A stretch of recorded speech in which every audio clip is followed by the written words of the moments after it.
Hi everyone, and firstly thank you to everyone who responded to my Instagram stories. So as some of you will know, I put a post up a couple of days ago saying that I wanted to film a video all about my novel.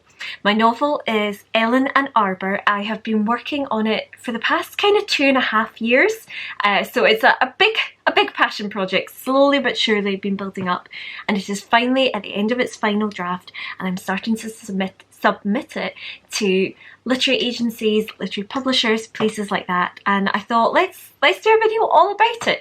So that is why we have the bookish backdrop. I wish you could tap and tell you what I thought of each book, but I think I've done that in a previous video. In fact, I've kind of picked out my favourites from my bookcase, so yeah, go back and find that if you so desire. But yeah, I thought we'll film a book video, and I asked everyone on Instagram to get in touch with any questions they had. They kind of asked me everything, you know the format on there, and you guys came up trumps. I was so relieved because when I put it up I thought, oh no, nobody's gonna ask anything, I'm gonna have to make up questions, and when I kind of know the answers, seeing as this book has been stuck in my head for rather a long time. So, but I've got some questions. I have them all here on my trusty little phone, so we will work through them. There's Gypsy, yay, that's my baby.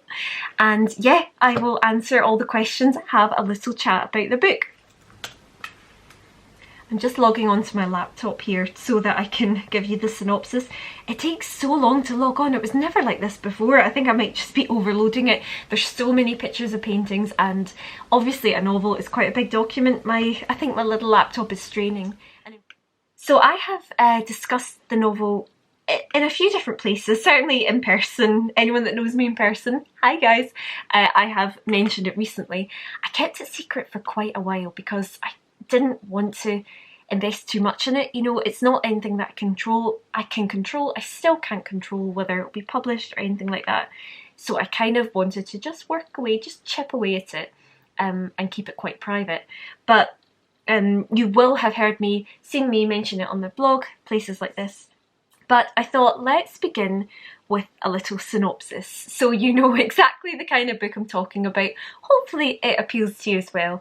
I know that there's some really avid readers out there, so hopefully this is up your street. And here's all my emails coming through. See, it's really slow. When you submit, as we'll come to this in the questions, but when you submit your work to literary agencies and publishers, they tend to ask for the first 3 chapters, or roughly the first 10,000 words, and a synopsis. So unfortunately, synopses are really, really hard.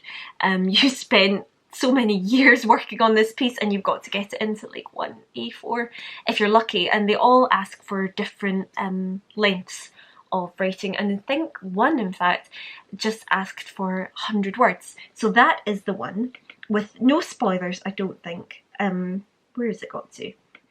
So yeah, the novel's title is Ellen and Arbor, and I'm going to start by reading out the 100-word synopsis. Ellen is a cautious young woman who, after the death of her controlling father, starts work as an accountant for Lavery's, a struggling art gallery in the Scottish city of Calo. Arbor is a dog, kept in a shed on the Scottish island of Tarska. Ellen returns to Tarska, her childhood home, to deal with her father's affairs and to learn more about her mother, who died when Ellen was 3. When she discovers Arbor, Ellen is inspired to face her late father's cruelty, to release the artistic side of herself, and to try and create a new life in which both she and Arbor can live freely. Doesn't it sound good? Do you like the sound of it? I hope you do. So yeah, that was a kind of a variation on the synopsis, because the synopsis actually tells you what happens, and I certainly don't want to go through all this work only to spoil it all for you before you get the chance to read the thing. So yeah, it is a literary novel, quite imaginative, quite playful, filled with art and animals, and I hope that some of you at least are gonna love it. Yay! So let's get straight into the questions. I have them all screenshotted here. Screenshot. I have images of them here. So the first question I think I'm going to start with is, how did the idea come about? Did it come to you in a flash, grow out of a shorter piece? Now this is a good question. As I said, I have really been working on this book for, I would say, about 2.5 years.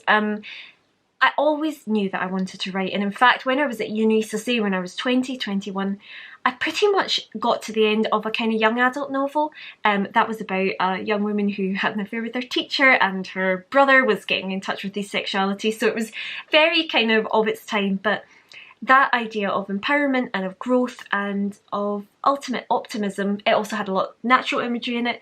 So even from then, I knew that I really wanted to write, and that one, it wasn't quite right to kind of pursue, but I knew that I'd say that when I was my best self, I knew that I wanted to write. So Ellen and Arbor, it has been a bit of a slow burn. My first short stories were sort of published in 2015, 2016. And in 2016, after I finished my History of Art Masters, I had a job for 6 months in an art gallery in Glasgow. This was called the Leaper Gallery. It's sadly no longer there, which was not my fault. Whenever I tell this story, it sounds like I worked in this place and now it's gone. The gallery owner was planning to close up and I was looking for experience, and he let me kind of look after the gallery, kind of curate the space, be a bit of a custodian of it for him until it's closed 6 months later. So it was a really wonderful opportunity straight off the bat, because it's so difficult to get work in somewhere like that. But the pieces we were selling were very expensive, and it was quite quiet at times. So there were, when I wasn't kind of showing the art, when I wasn't engaging with customers, I had quite long periods by myself, but also surrounded by all these works of art. So it was a very inspiring space. I had the kind of opportunity to write, the opportunity to think. And it was then that I knew that the novel that I wanted to write, the art gallery setting would be central, because I wanted the art gallery, I could feel it myself and I'd experienced it, knew a lot of other people had experienced it as well. I knew that if done right, these kind of spaces have the potential to spark you to feel open and feel positive, and that's why it's so important that they are accessible and they are open for people. So it was while sitting in the gallery, I shouldn't really say this, I hope my lovely gallery owner isn't watching, but I would kind of jot down ideas, things like that. I would take a little notebook in and start to reflect on it. And the funny thing was, I started by turning it into a short story, and I knew that this character of Ellen, she came to me quite soon, and I knew that she would meet somebody a bit different who would propel her out of herself. She was quite isolated, quite controlled, a kind of very grey, monochrome life, and somebody would bring colour to it. And I wrote a short story called Wisdom Lingers, which I'll maybe mention that quote later. It's a Tennyson quote, and in fact it features in Ellen and Arbor. But Wisdom Lingers, it was about Ellen meeting a little boy on the coast who was quite quirky, quite playful, and he inspired her to find her self-confidence. The little boy became a little girl, and I thought that sits a bit better. And yet it just didn't feel quite true to me. It didn't feel like it was hitting the mark for me. Because there's so, as you can see, there are, millions upon millions of books in the world, and I thought, if I'm going to put all this effort into mine, it has to feel really true to me and how I've experienced life. So basically, I was searching for an animal, and 2016, real Glasgow Gallerina fans will know, not only did I finish my MLit, was I working in the gallery, 2016 was when Miss Gypsy came. There she is, there's my pretty puppy, yeah. And from, I think, just musing about her, the impact she had on my life, it became clear to me that Arbor was not going to be a little boy or a little girl. Arbor was going to be a dog. And this is, I suppose, it's like, to be creative, you have to push the boat out. And I know that some people just don't like animals as characters. I've had some people say that to me. I think especially if people have a life without, people don't necessarily haven't grown up with animals, aren't encountering them, they think it's either pointless or it's quite saccharine, and I really want to get it right. My experience of life has very much been that animals have every bit as much character as people. Nature alone is full of character, and I think it wouldn't be my novel, it wouldn't be Kirsten's novel if the animals were not characters in their own right. So I've tried my best. They do think differently. Arbor does think differently to Ellen. She has an openness and she's less ashamed of herself than a human character might be. but I've tried to avoid making it too anthropomorphized. She is a dog, and I think, why would you need to? Because she's got, as anyone who's watched Gypsy who knows, you all have your own animals at home or who've come in and out of your lives. They're full of characters, so that is where Arbor came from. And yeah, it has evolved from that. So it was kind of, it has very much been a slow to grow.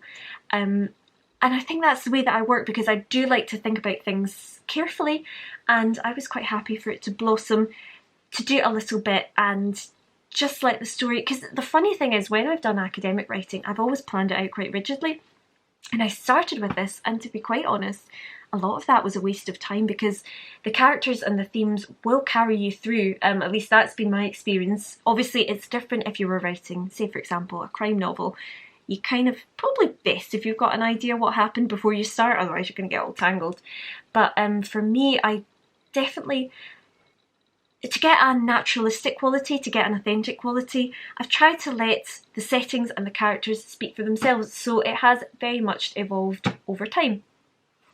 So thank you for your question. That was a very long answer. This is going to be a long video. The last video with my books was a long one. I need to stop blethering about the books. Now the next question, am I in it? You are not in it. Person that asked that question, so yeah, just calm down there. I'm trying to think. There is one person, I don't know if they'll watch this, I know they follow me on Instagram, I don't know if they follow me here.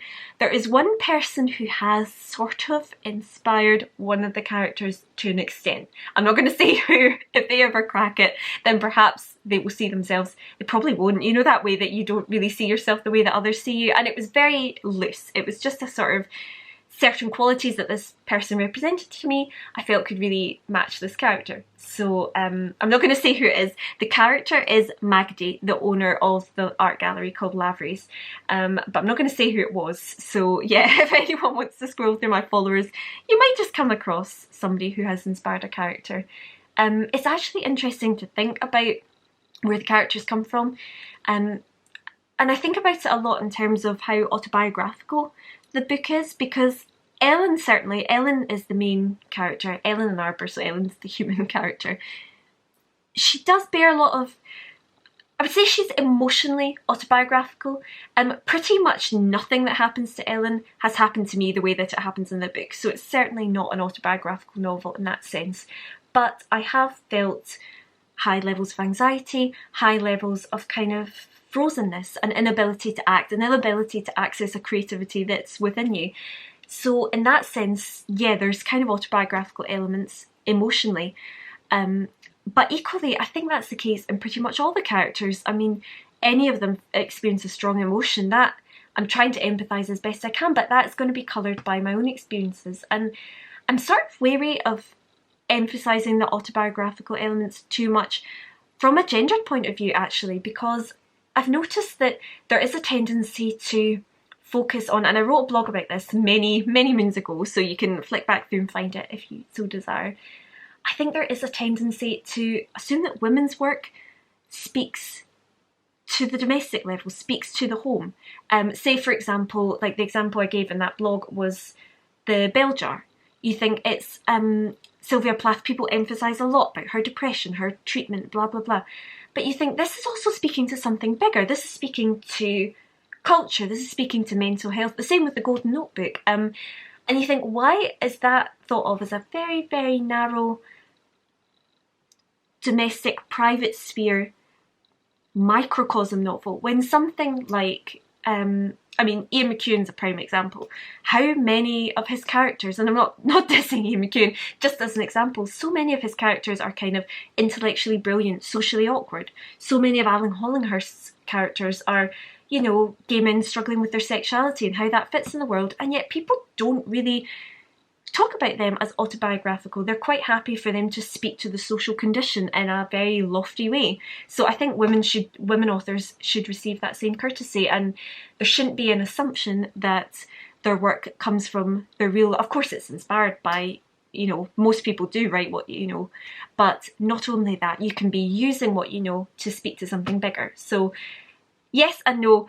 you're not all in it, but hopefully you will find a little bit of yourself in at least one of the characters. I hope so anyway. If I've drawn them right, then you should. Who is your favourite character? Now that's a good question. So I've talked a lot about Ellen, and Ellen is probably the one closest to my heart. Actually, perspective in the novel has been a really tricky thing to achieve, and that's something that has come back in feedback. People have different preferences. At the moment, it is from Ellen's point of view, and Arbor tops and tails the novel, tops and tails, you see, because she's a dog. But yeah, there's little sections that are from Arbor's point of view, but mostly we are inside Ellen. We are kind of empathising with Ellen throughout. But that doesn't mean that, you know, there's so many characters, and there's nothing I love more. I'm not a plot-driven writer, I know that. It's all about, I used to think it was all about the theme, but actually I think the themes bubble up from really sort of focused, really effortful looking effortless character observation. I guess character observation close to life, if you can do it. My favourite character, I mean, Arbor, obviously. Arbor is a little legend. I really think you're going to love Arbor. She's kind of constrained on the outside, but she's not constrained on the inside, and that's why I feel Ellen can learn a lot from her.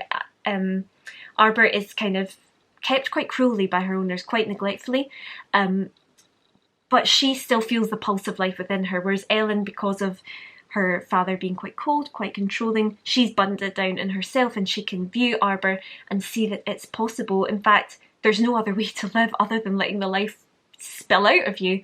And yeah, so Arbor is an awful lot of fun. Arbor is a great character. And I like physically describing her, because I thought, again, to not anthropomorphise too much, I thought she doesn't need to be a cutie, you know? And she's sort of inspired by Gypsy, and I think she can be kind of quirky cute. So she can kind of have hair that grows at different rates, sort of miss-size, or kind of like a funny mix of different dogs, and just, I love her. So she's a brilliant character. Another character that I absolutely love, who doesn't feature in the synopsis, she features in the longer synopsis, so you'll have to be a literary agent to find out about her. But her name is Robin. So the art gallery is owned by Magaday, and Robin is her niece. She's about 19, 20, she's finishing art school, she's an art student, wears exclusively black except for bright green hair, and she is just super cool. And again, she's kind of Doc Martens, no messing, but a very good heart. And again, she's a real inspiration to Ellen, because she sees it's possible to kind of be yourself in the world. And what we don't find until quite later on is that in a different way, Ellen has inspired Robin as well. So Robin is a brilliant character. I think if it ever, it's a bit ambitious to think it'll be made into a movie when it's not even made into a book yet, but yeah, you'd actually want to play Robin. Any actors out there, Robin is pretty cool. And another character that I love, who came to it quite late, so Ellen has a kind of, when she returns to Tarska, she has a semi-love interest named Harris. And Harris's grandpa is a Tarskan local, an island local. He is pretty cool. So he is sort of old as the hills, knows everything. Again, no qualms about telling it how it is. And yeah, it's very genuine, very caring, and he is just a lovely character to have around. I think when he comes in, there's just such a lovely spirit. And as some of you will know, in December I lost my own grandpa, Bill, who I couldn't be more close to, who still means so much to me. And I thought, you know, this grandpa character has sort of grown as a tribute to him. He's not that like him in personality. My grandpa was such a gentleman, and I don't know that Harris's grandpa really quite is, but it's a kind of tribute to him as this sort of sage, wise influence that adds to their lives more than they'll actually realise at the time. So the next question is, what is the main theme of the novel? I feel like I'm in English or something. You know, actually I remember when I was studying English at school, they said, I shouldn't have said that I prioritise character, because I think they said a C is an answer that focuses on the plot, a B focuses on character, and an A focuses on themes. So themes are really at the intellectual heart of a work, certainly a literary work of fiction. I think the main theme is the power of art if accessed correctly. That wasn't phrased terribly nicely. What I mean is the impact that creativity can have on the most vulnerable lives if they get the opportunity to it. Ellen, you know, as she weaves this little path across Scotland, from the city to the country, to back again to the islands, north, south, art follows her and she encounters art in all these different places. It's not just in the gallery, and it's not even when it is in the gallery, it's in how people respond to it, how people behave, and it opens her eyes to the fact that there is more than one way to live, that she doesn't have to be bound by what her father taught her. So I think that theme of art's potential impact, and I say potential because quite often it isn't that. Quite often it's focused on money, or it's focused on prestige, or people are collecting, letting works gather dust, not really engaging with it and enjoying an exclusivity, enjoying that they know more than the person behind them. And that to me seems the opposite of art. It's all about, you think every time you create something, something goes out into the world. So engage with that world, respect it, and respect everyone in it, whether they're a human, an animal, a plant. Plants and trees also feature quite often in the book, because you know I love me some trees. And yes, so that is kind of the theme running through the heart of the novel. And just touching on that again, I think that theme is underpinned by a sense of nature. Almost, this is getting very lofty and I'm not sure that I'm explaining it right, but art is to humans what nature is to animals. You think it's potential, it's growth, it's evolution, it's constant change, it's constant flux, it's hope, essentially. So you'll see whether she's in a very natural setting with the dog, whether she's in the gallery setting with more traditional art, although the art isn't very traditional in that gallery, there is that spirit of hope, and engaging with it and making herself part of the world rather than just observing it, part of the creativity, part of that nature, is what gives Ellen the hope to go on. So the next question, oh, I like this one. This actually touches on a blog that I'm writing as we speak. Not as we speak, I'm doing this, as I speak in my head. What authors influenced you the most when writing this book? Now, that is a very good question, because there is a difference between authors you love and authors that influence you, I've found. My two favourite authors, well, one of my favourite works, the one that I have a tattoo of, is The Goldfinch by Donna Tartt. Now, it's not, I suppose that has a gallery setting, so that has influenced me. But I would say what's influenced me the most from her work is actually her descriptions of the goldfinch, her ability to empathise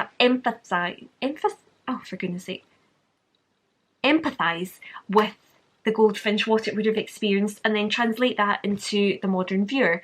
So that influenced me. I think in terms of style, my ultimate favourite author at the moment is Elizabeth Strout. She won the Pulitzer Prize, which is, as many of you will know, is the kind of US equivalent of the Booker Prize. And she was published quite late, I believe around 50, I could have that wrong. I think it was around 50, and she just has a style that I could just lap it up. It's subtle, it's unhurried, and yet there's a kind of real gentle sharpness to it. Her social observation is just always on the money, and yet always quite compassionate as well. So that has really influenced me. And in fact, her first book was Amy and Isabel, about a mother and daughter, and I sort of felt that did inspire me for the title Ellen and Arbour. Although they're not mother and daughter in a conventional sense, they are kind of two sides of the same coin. Probably an agent, if I ever get one, they'll probably tell me to change the title, and I'll be like, no, you're breaking my heart. So yeah, they have, Donna Tartt and Elizabeth Strout have influenced me. There's another US author, Karen Joy Fowler. Now, she wrote a book called We're All Completely Beside Ourselves, and that was about, now, spoiler alert, if you haven't read the book, I'm going to spoil it, so yeah. Leave the room if you don't want to know tonight's football results.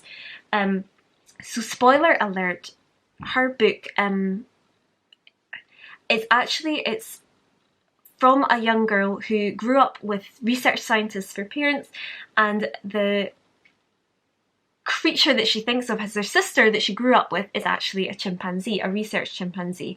So that idea of humans and animals, and again, not making it too sweet, but really giving them respect and giving them weight within the world, that really inspired me with that. Another one, an author that's not that well known, Rebecca Hunt. She's an author, half author, half artist, like me. And her first book was Mr. Chartwell, which was about Churchill and his depression, because Churchill's home was famously Chartwell, and Mr. Chartwell is his black dog of depression, but he is a real kind of dog creature that's around and so very kind of present, a big character in its own right. So those two also influenced me in their treatment of animals. And the other one that comes to mind is actually, it's non-fiction. I've talked about it a lot. I talked about it a lot at the time when I read it. This is Ring of Bright Water by Gavin Maxwell. And he, again, kind of took a real Scottish island, gave it a fictional twist, which is what I've done.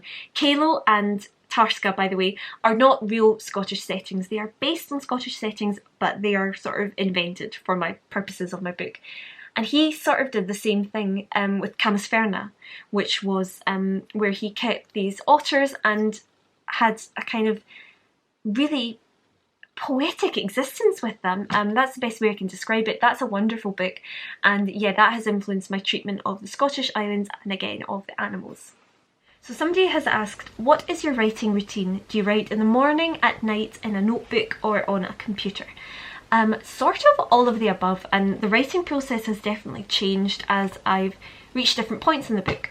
So as I think I've already said, when I began it, I didn't want to kind of like put all my money on it. I was so nervous about committing to it, and it's a big process. I mean, my book now is 45,000 words, which is actually pretty short. It's okay for a literary novel. A mystery novel or something like that, you could be looking at upwards of 70,000, 80,000.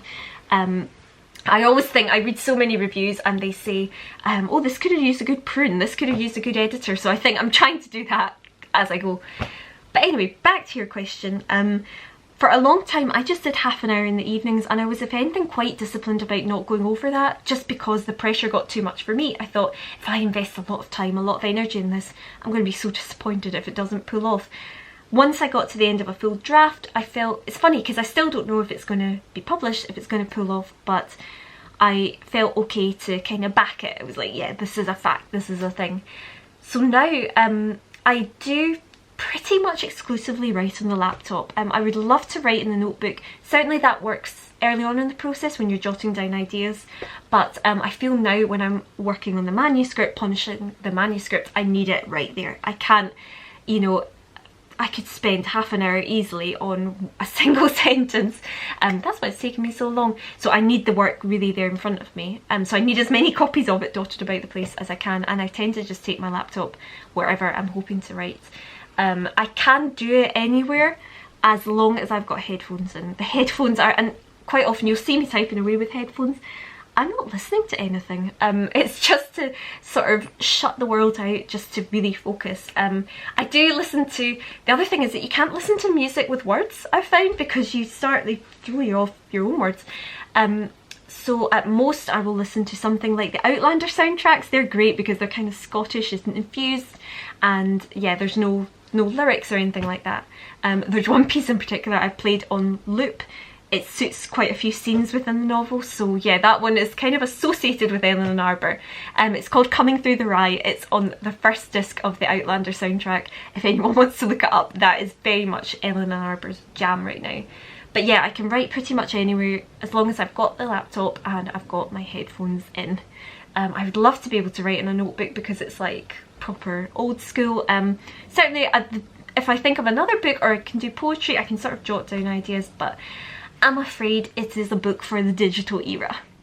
And the final question, I cannot believe how long this video is. Gosh, those writers blooming, once you get them started, eh? The final question, which I cannot find. Here it is. So what kind of publishers and publishing houses are you looking into? Also any agents, best of luck. Oh, thank you, that's so kind of you. So this is quite interesting because I did not realise, I think a lot of people don't realise that the days of submitting to a publishing house are sort of gone. You'll learn that if you Google, but I was so focused on the book itself. It was only once I had it finished that I started to look into the publishing process properly. And really what happens is it's a rare publishing house that lets you submit what they call an unsolicited manuscript. Certainly none of the big ones do now, like Penguin, Fourth Estate, places like that. they just don't accept them. There is no facility to do that, and what they ask is that you go through a literary agent. So they're quite clever, these literary agents. They've sort of slotted in as like an extra tier, an extra profession. And I think it would be really nice to develop, the sense I get is that a lot of writers develop a strong relationship with their agent. Basically now what happens is there are agencies, you'll find many online, they have quite a few agents within the same house, and you will either submit to the agency itself or you will choose a specific agent. They tend to have profiles and they'll tell you what kind of work they're interested in. So me, for example, I would submit to one who, oh, my battery's running out, who focuses on literary fiction, not on crime, for example. What I have found invaluable for finding them is this. So they publish one of these, the Writers and Artists Yearbook, they publish one of these every year, and I mean, it's quite a daunting big old tome, but it does have the contact details of pretty much all the British literary agencies. So I am just working through this as we speak. I've marked a few down. I've only submitted to a handful of places so far. One Scottish publisher that does accept unsolicited manuscripts. Yay for you guys! But they tend to say either they take 12 weeks or they take 6 months to consider, so it can be a long time. And I'm sorry to say, I popped my rejection cherry, and I did get a rejection a couple of weeks ago from quite a big agency. But the agent was very nice, she took the time, it was very personalised, and she said that it was very well written, which meant a lot to me, but it wasn't for her because she doesn't go for the animal point of view. But she said she was sure another agent would feel differently, and best of luck. So yeah, hopefully another agent will feel differently. My priority really, I think even from that experience, I think you can't be too, you want to be targeted. I mean, obviously you're so desperate for somebody to take it that you'll submit to anywhere, but I think a little bit of a considered approach is probably the best idea.